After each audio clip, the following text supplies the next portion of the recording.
मेरा नाम शव कौल है।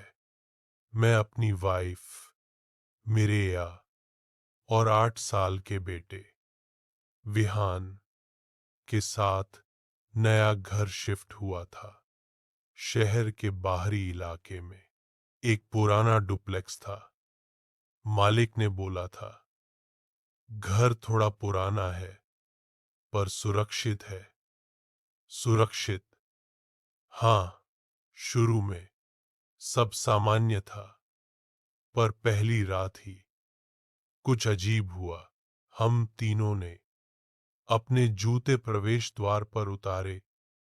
सुबह जब मैं उठा, जूते पूरी तरह से लाइन में रखे हुए थे, बिल्कुल सीधे, जैसे शोरूम डिस्प्ले।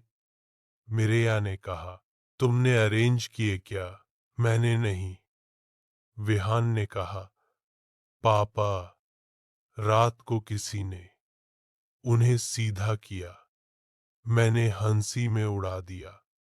पर रात को 2:17 बजे थक, जैसे कोई हील फ्लोर पे लगे, फिर थक थक, हाई हील्स की आवाज। पर मिरेया तो मेरे पास सो रही थी। मैंने बेडरूम का दरवाजा हल्का सा खोला।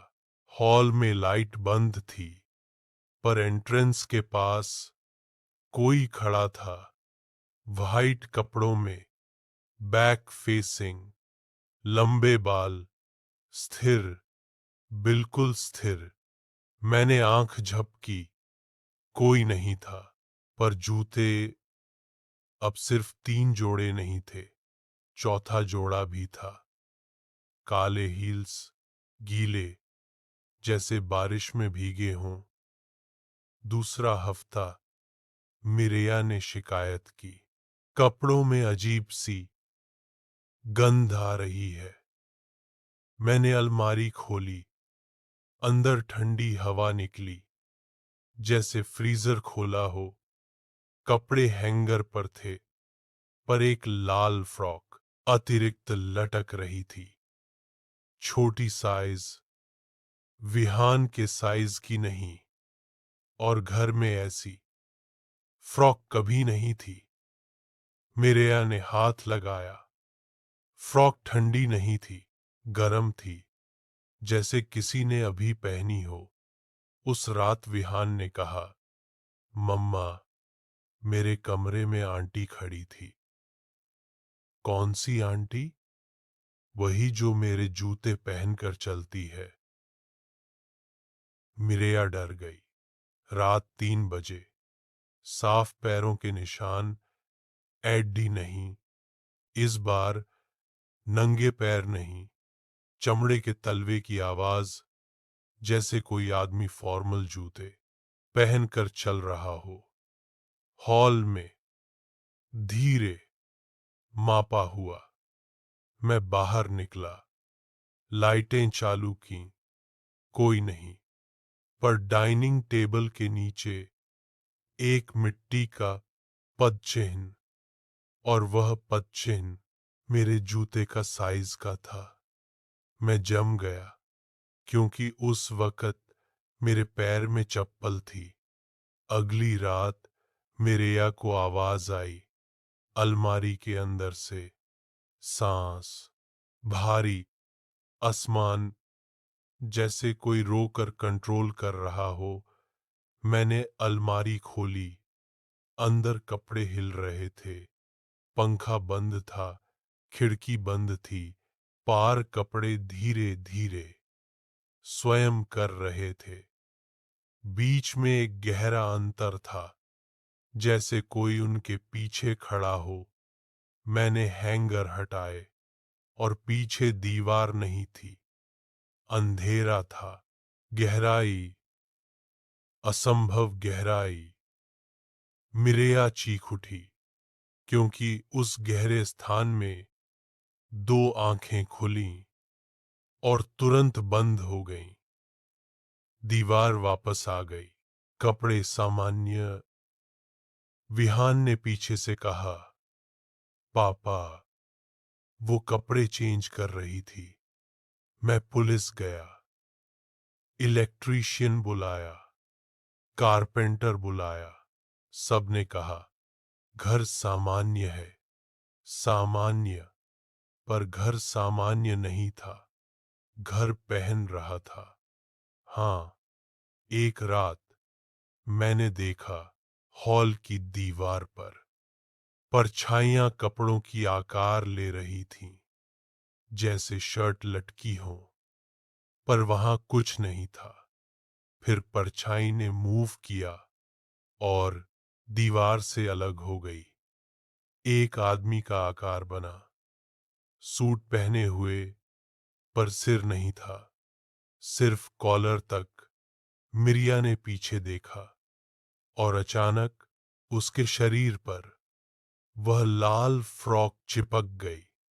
उसकी ऊंचाई छोटी होने लगी, हड्डी मुड़ने लगी, चेहरा चिकना होने लगा, जैसे किसी ने उसका चेहरा मिटा दिया। मैं दौड़ा, उसे पकड़ा, कपड़ा खींचने लगा, पर कपड़ा त्वचा में घुस चुका था। टांके खुद सिल रहे थे। विहान कोने में खड़ा था, बिल्कुल चुप। फिर उसने धीरे धीरे अपने जूते उतारे और वह काले हील्स पहन ली। उसका पैर बड़ा हो गया। आवाज आई, थक थक। वही लई, वही गति। उसने मुझे देखा, पर वो विहान नहीं था। उसकी आंखों में कोई गहराई नहीं थी, सिर्फ कपड़े की सिलाई जैसी लाइन। मैं भागा प्रवेश द्वार की तरफ। दरवाजा खोला, पर बाहर भी वही घर था, वही हॉल, वही अलमारी, अनंत लूप। हर जगह कपड़े लटके हुए, पर सब में हल्की मूवमेंट, जैसे अंदर से कोई स्ट्रेच कर रहा हो। एक आवाज आई, सॉफ्ट, घर खाली नहीं रहता, घर को लोग चाहिए। लोग नहीं मिलते तो कपड़े काफी हैं। मैंने देखा मेरे अपने कपड़े बॉडी से लूज होने लगे, स्किन नीचे से हल्की वाइट क्लॉथ जैसी लगने लगी। टांके मेरे कंधे पर बनने लगे। मैं चीखा, पर आवाज कॉटन में दब गई। आखिरी चीज जो मुझे याद है, मैं हैंगर पर लटका था, प्रवेश द्वार के पास, पूरी तरह से सीधा, जूते नीचे संरेखित। चौथा जोड़ा गायब नहीं था, अब पांचवां जोड़ा भी था, मेरा।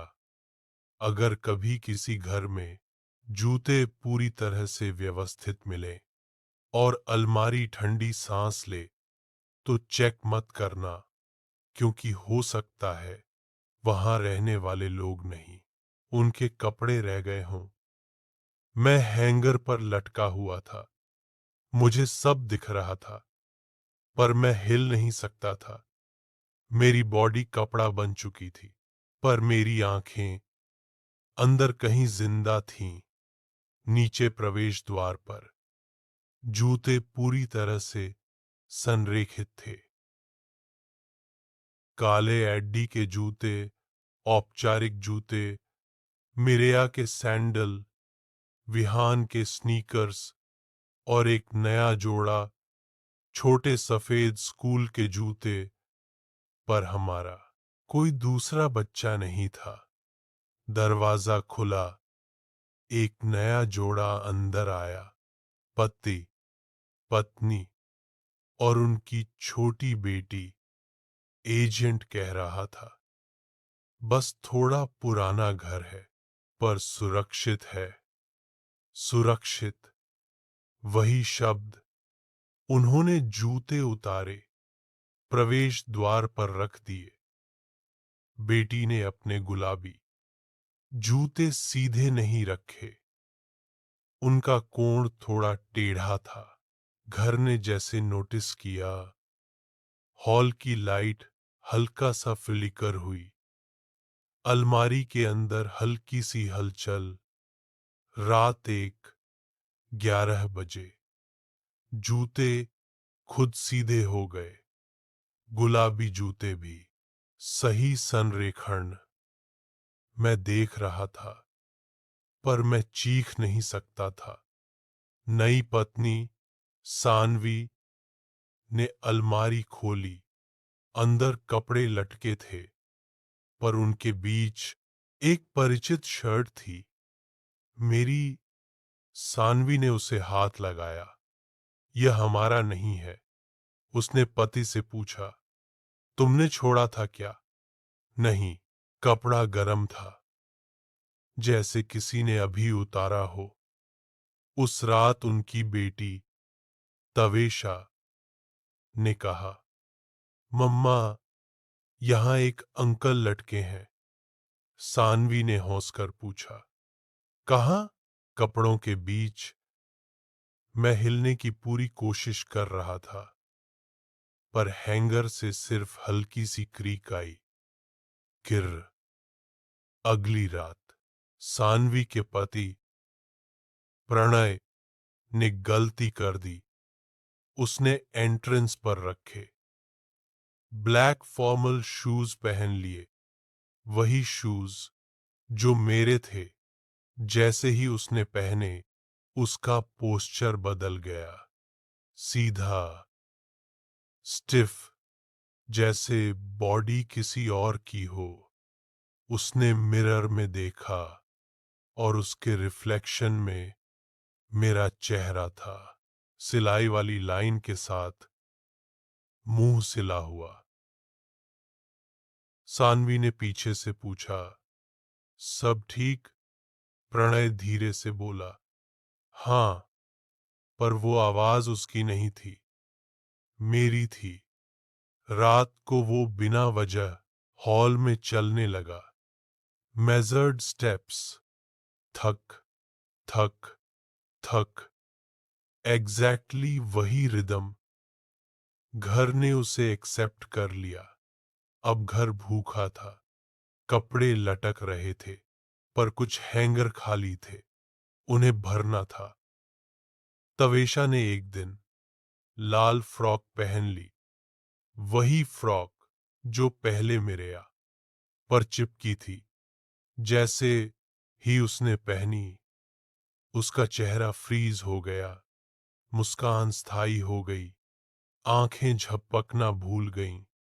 सानवी ने उसे हिलाया। तवेशा पार फ्रॉक की सिलाई उसकी स्किन में घुसने लगी।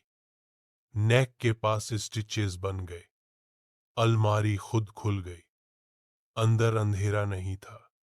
अब अंदर रैक्स थे, जहां लोग फोल्डेड पड़े थे, कपड़ों की तरह, कंप्रेस्ड, साइलेंट। मैं उन सब के बीच लटका था। अब मुझे फील हो रहा था, घर अंदर से ग्रो कर रहा है। दीवारें थोड़ी और टाइट हो रही थीं।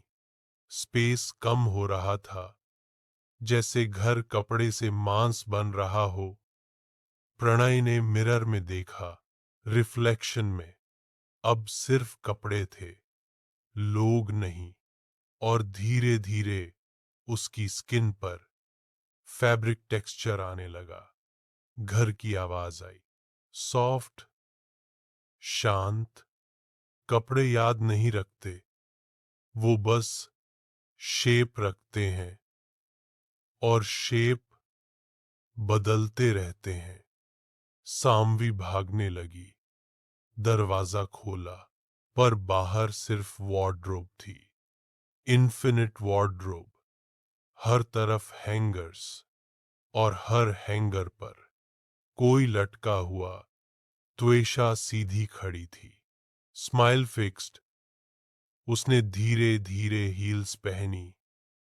छोटे पैर में बड़ी एड्ढी, फिर भी फिट हो गई।